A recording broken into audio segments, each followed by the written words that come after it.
How to use Inkscape for embroidery.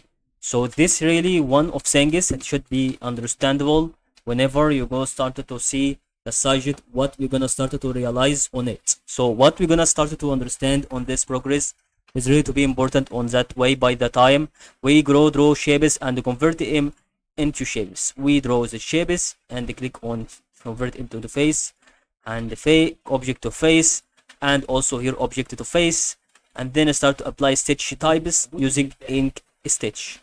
We go start to click on extensions, get it on the manage extensions, and use the ink stitch property and preview it with a simulation and save it after you go for the embroidery format. What are embroidery formats? Is really BAS and DST, and you're gonna start to click on export, and maybe you're gonna not find it here, but if you start to save as, you may find it over here.